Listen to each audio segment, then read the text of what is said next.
grasshopper sparrows are very elusive. They're frequently referred to as little brown birds, and they primarily spend most of their time on the ground, which is kind of funny. You know, we think of birds as flying around all the time and perching and singing, and the male sparrows do perch up and sing, but as soon as they sing a few times, they hop on the ground, because that's where they like to forage. So they'll be walking on the ground, sort of creeping between some of the little tufts of grass. But they're very cute, they're very charming. Sparrows begin singing in, I guess, late February. They're gearing up and they're getting ready to try to attract their mates, their females. And, you know, when we survey for the sparrows, we will do some point count transects. And so essentially you walk out to a designated GPS point and you listen in all 4 directions. You turn your head. You're just trying to hear those males singing. And the first time you hear one, it's just so exciting. And then the real work begins, because then you have to find it. So they're little and they're brown, and they're perched on little brown sticks and twigs, you know, a couple feet above the ground, level with all of the vegetation. So we use spotting scopes, and you just sort of scan the horizon, and once you see him, the male singing, and oh, it's so exciting. It's like, finally, like you have him. And then you get to watch him for a little bit, and if you're lucky and he's paired, you might get to see his female. The females are very tricky to find as well, because they don't sing. So you have to use the male to find the female, and then use the female to find the nest. It's a whole process. So we're all very familiar with fire ants. They're present in a lot of our backyards. If you've ever walked around in the summertime with bare feet, I'm sure you know their little stings very well. And so just try to imagine those stings, you know, on these poor little nestlings and other mammals that are on the ground, you know. The reason we're trying to eradicate these ants is because they're not a native species to the state of Florida. And so the Florida grasshopper sparrows are very endangered, and so every nest is really important for us to try to save. So we're not going out and killing all the ants everywhere. It's really just targeted around each sparrow nest.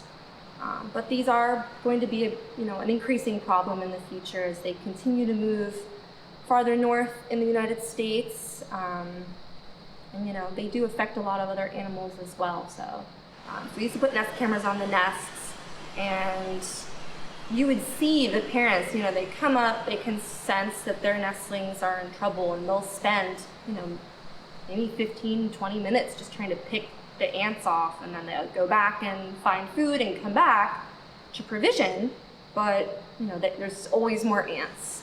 So then they'll spend more time picking out the ants, and eventually, you know, the fire ants sting the nestlings, and so I think eventually if the nestlings, especially if they're very small, you know, they die, and so then the parents will actually pull the dead nestling out of the nest and try to leave with it. But usually once the fire ants find the nest, all the nestlings will be predated, unfortunately.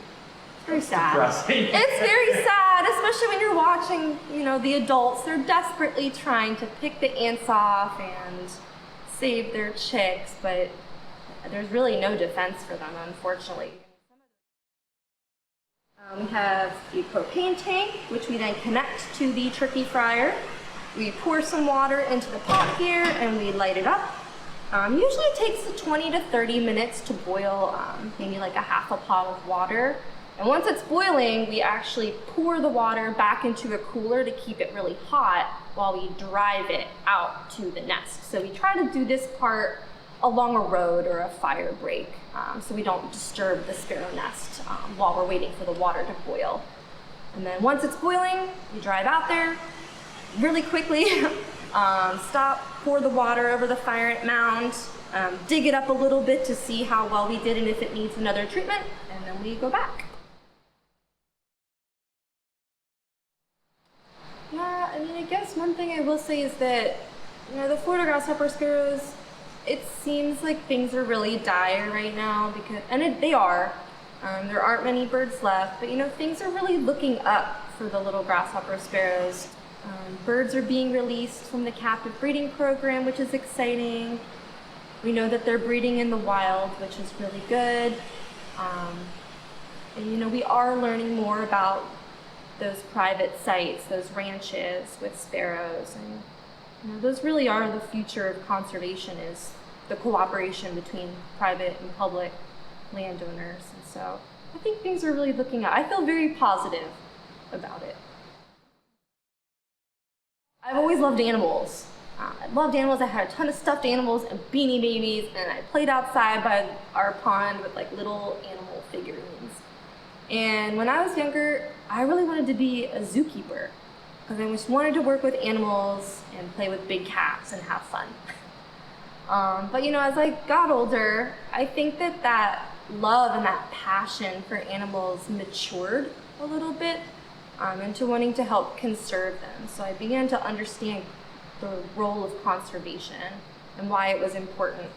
And so eventually I decided I didn't want to be a zookeeper. Instead, I wanted to study wild animals and figure out how we could help protect them and conserve them in the future. I did my undergrad at Franklin and Marshall College in Lancaster, Pennsylvania. And then I traveled around a little while doing some field jobs in South America. And eventually I decided that I wanted to try an internship at Archibald Biological Station. And those internships focused primarily on the Florida scrub jays. So I did that in 2012. And shortly after that, I talked with my boss, Dr. Reed Bowman, and decided that I wanted to pursue a master's degree with him. So I did my master's at the University of South Florida in Tampa, focused on plumage variation in Florida scrub jays. And right before I graduated, he asked me to stay on as a research assistant for a few years, studying the Florida grasshopper sparrows as well. So it's mostly been my work for the last 3 or 4 years. It's grasshopper sparrows and then Florida scrub jays the other part of the time.